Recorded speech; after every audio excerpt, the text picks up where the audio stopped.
आज सीबीएसई द्वादश परीक्षा सारा देश में 13 लाख छात्र छात्री परीक्षा देउथिबा बेले केवल भुवनेश्वर रिजन रे 70,134 जन छात्र छात्री अछंती। सेतिबाई 306 परीक्षा केन्द्र होईछि। विदेश में मध्य 78 परीक्षा केन्द्र होईछि। परीक्षा सकाळ 10:30 रु आरंभ होई 1:30 रे सरिबो। प्रथम दिन में इंग्राजी विषय में परीक्षा देवे छात्र छात्री।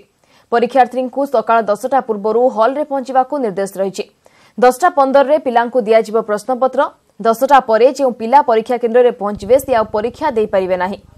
सेबळे यूनिफॉर्म को मध्य बाध्यतामूलक करा जायछि। केवल ब्लू बॉल पॉइंट पेन रे पिलांकु लेखिबाकू कुआ जायछि।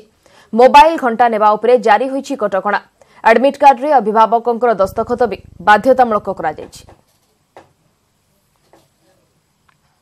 बस एनसीईआरटी को थोरो से रिवाइज करची आ प्रीवियस ईयर क्वेश्चन देखिकी निजे निजे क्वेश्चन बनै के आंसर करची आ एथर मु भाबची कि सेमती किछि लीक हबन एमती पूर्व साल हेइथिला। एनसीईआरटी बुक को पूरा भले से पढिछि। सेटा होचे सीबीएसई रो की टू सक्सेस माने सीबीएसई एग्जाम रे सक्सेस होबर अछि एटा ही तार की आ मु पाखापाखि 7-8 घंटा पढ़ुची रात 12टा पर्यंत पढ़ुची पुणी सकाଳେ भी डेरी उठी ताकि 12टा पर्यंत पढ़ी मेकअप कर दूची पाठ पढ़ाटा स्वतंत्र पैकेट गोटे 24टा क्वेश्चन पेपर थी जीव पिला सामने प्रत्यक्ष से देखुवे सामने क्वेश्चन पेपर को बाहर कर दिज्व आउ सब गुड़ाक एत ट्रांसपेरेंट वे भी करा प्रति स्टेप आम नबू जमीक देखू कौटी भी कौन प्रकार त्रुटि कि कौन असुविधा जमी